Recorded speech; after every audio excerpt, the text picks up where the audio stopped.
We have 3 skilled nursing facilities and a retirement community that includes a assisted living facility, and we're building another assisted living facility as well as an area for retirement housing. And we also have a child care facility. But we have 3 rehab and skilled nursing facilities with 420 licensed nursing home beds, and we serve about 600 seniors every day. Our mission statement is to serve others through Christ-centered ministries which promote hope, dignity, and purposeful living. But not just dignity and hope for the residents, but for the staff as well, and that's why safety is such an important thing to us. You might not think of nursing homes or retirement communities as a place where there would be a lot of injury to staff and employees, but in reality it is a very dangerous position to be in if you don't have the proper policies and procedures and equipment in place. Before we implemented, for example, our safe patient handling policies and new system, a zero lift policy, we would have on a regular basis employees who would have back injuries, strains, knee injuries, because a lot of their job is assisting people who can no longer bear their own weight.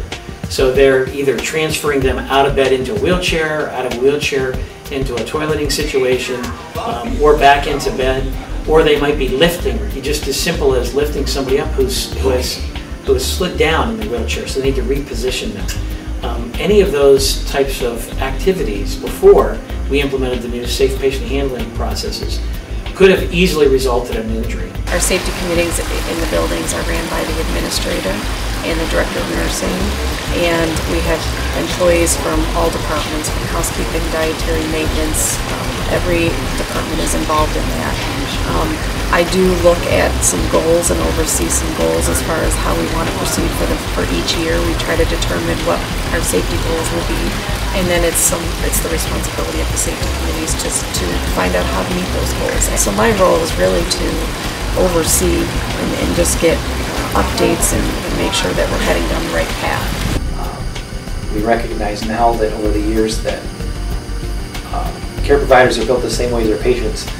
We have the same skin and bones.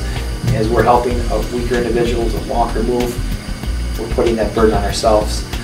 Over time that causes injury and harm, and we've learned that there's better ways to help to move people. People will come here and tell us these horror stories of how they got transferred at the hospital, and then they're here and we use our equipment and they just can't believe that we have this equipment and it doesn't brutalize them like they were in the hospital. The way we approach safety is, what are the areas, if they are the hardest, then if that's the one that's creating the most issue at the time, that's the biggest issue at that point in time, that's what we're going to go after.